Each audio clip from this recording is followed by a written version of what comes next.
189. Na medida em que aumenta a distância entre consciente e inconsciente, a avó transforma-se em grande mãe, subindo de categorias, sendo que muitas vezes os opostos desta imagem se destroçam. Por um lado, nasce uma fada bondosa e, por outro, uma fada má, ou então ainda uma deusa benévola, luminosa e outra perigosa e escura. Na antiguidade ocidental e principalmente nas culturas orientais, muitas vezes os opostos permanecem unificados na mesma imagem, sem que esse paradoxo perturbe a consciência. Da mesma forma que as lendas dos deuses são muitas vezes contraditórias, o caráter moral de suas figuras também o é. Na antiguidade ocidental, o paradoxo e a ambiguidade moral dos deuses causava escândalo e provocava uma crítica no mesmo sentido, a qual levou por um lado a uma desvalorização da sociedade dos deuses olímpicos e, por outro, deu ensejo a interpretações filosóficas. A expressão mais clara disso é o conceito do Deus judaico da Reforma cristã. Javé, moralmente ambíguo, tornou-se um Deus exclusivamente bom, e, contrapondo-se a ele, o demônio reunia todo o mal em si. Parece que o desenvolvimento crescente do sentimento no homem ocidental forçou aquela decisão que dividia a divindade moral em duas. No Oriente, ao contrário, a atitude predominantemente intuitivo-intelectual não conferiu direitos de decisão aos valores do sentimento, razão, pela qual os deuses puderam conservar imperturbado seu paradoxo moral originário. Assim, Kali é representativa para o Oriente e a Virgem Maria, para o Ocidente. A segunda perdeu completamente a sombra.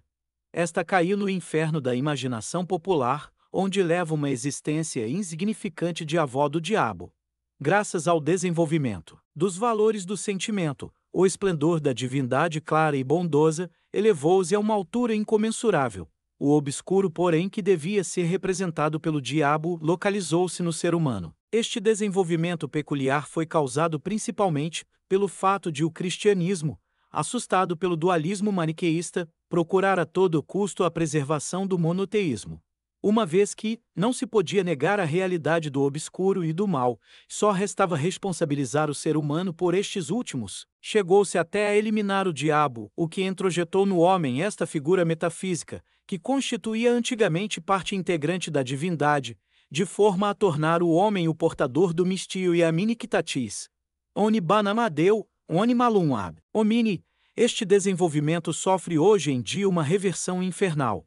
Na medida em que o lobo, sob a pele de cordeiro, anda por aí, sussurrando aos ouvidos de todos que o mal na realidade nada mais é do que um mal entendido do bem e um instrumento útil do progresso. Crê-se que, com isso, terminou definitivamente o mundo obscuro, sem pensar no envenenamento anímico do homem ocasionado por isso.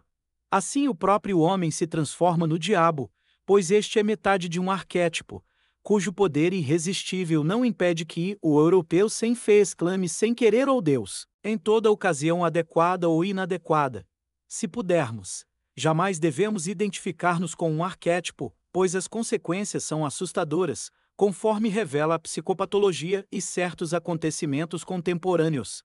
190. O Ocidente degradou-se animicamente de tal modo que precisa negar a essência do poder da alma que o homem não pode sujeitar, nem é passível de sujeição por ele, isto é, a própria divindade, a fim de apoderar-se ainda do bem, além do mal que já tragou. Leia-se atentamente e com crítica psicológica o Zaratustra de Nietzsche. Este representou com rara consistência, e com a paixão de um homem verdadeiramente religioso, a psicologia daquele super-homem cujo Deus está morto, daquele ser humano que se despedaça pelo fato de haver encerrado o paradoxo divino no estojo exíguo do homem mortal. Goethe, o sábio, percebeu que horror se apodera do super-homem e assim mereceu o sorriso de superioridade do filisteu da cultura, a sua apoteose da mãe, cuja grandeza abarca a rainha celeste e ao mesmo tempo Maria egipciaca. Significa suprema sabedoria e um sermão de quaresma para o ocidental meditativo. O que poderíamos pretender? Porém, numa época em que até os representantes oficiais das religiões cristãs anunciam publicamente sua incapacidade de compreender os fundamentos da experiência religiosa, retiro a seguinte frase de um artigo teológico protestante: nós nos consideramos, seja natural ou idealmente, como seres unitários e não tão divididos, que poderes estranhos pudessem interferir em nossa vida interior. Segundo presume o Novo Testamento, parece evidente que o autor destas linhas desconhece que a ciência constatou há mais de meio século a labilidade e a possibilidade de dissociação da consciência, provando-a experimentalmente. Nossas intenções conscientes são, por assim dizer, constantemente perturbadas e atravessadas em maior ou menor grau por intrusões inconscientes, cujas causas não são inicialmente desconhecidas. A psique está longe de ter uma unidade, pelo contrário, ela é uma mistura borbulhante de impulsos, bloqueios e afetos contraditórios, e o seu estado conflitivo é, para muitas pessoas, tão insuportável, que elas desejam a salvação apregoada pela teologia. Salvação do quê? Naturalmente, de um estado psíquico altamente duvidoso. A unidade da consciência, isto é, da chamada personalidade, não é uma realidade, mas um desideratum. Lembro-me ainda vivamente de um filósofo entusiasta dessa unidade, que me consultou devido à sua neurose. Ele estava possuído pela ideia de ter um câncer. Não sei quantos especialistas já havia consultado e quantas radiografias já havia feito. Sempre lhe asseguravam que não tinha câncer. Ele mesmo me dizia: eu sei que não tenho câncer, mas poderia ter. Quem é responsável por essa fantasia? Não é ele mesmo que a produz, mas um poder estranho a ele a impõe. Há pouca diferença entre este estado e o dos possessos do Novo Testamento. É totalmente irrelevante o fato de acreditar-se em um demônio do ar ou em um fator no inconsciente que nos pregue uma peça demoníaca.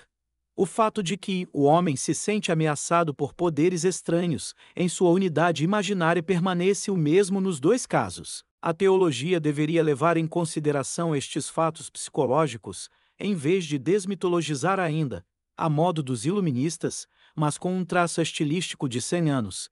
191 Tentei dar no acima exposto uma visão de conjunto dos fenômenos psíquicos atribuídos ao predomínio da imagem materna.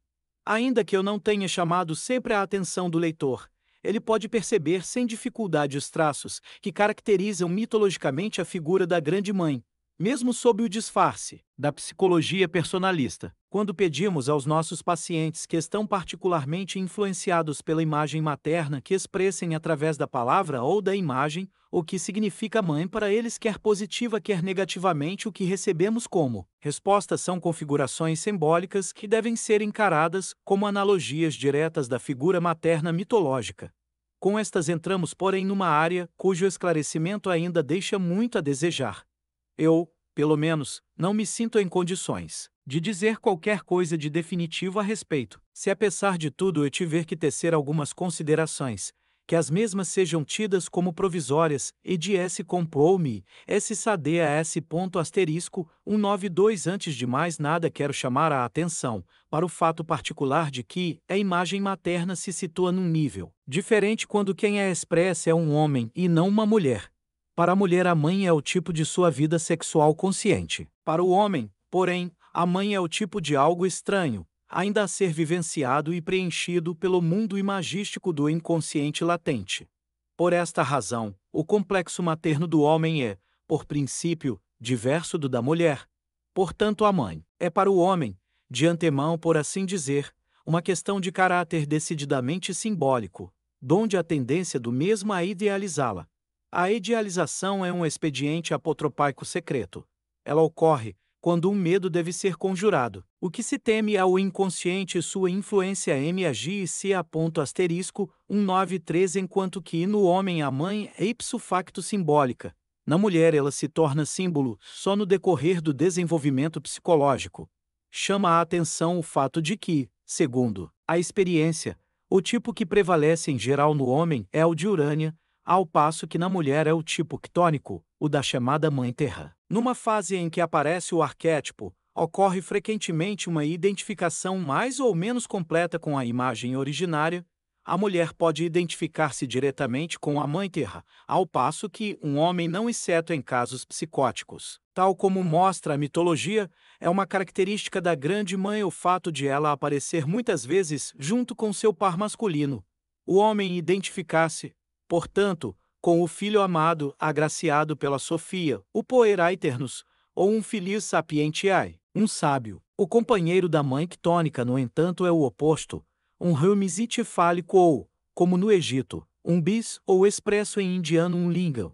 Este símbolo tem o maior significado espiritual na Índia e Hermes é uma das figuras mais contraditórias do sincretismo helenístico, do qual provieram os desenvolvimentos espirituais decisivos do Ocidente.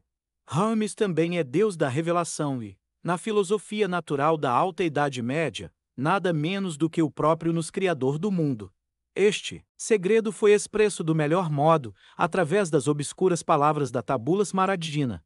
Oni superius sicut inferius.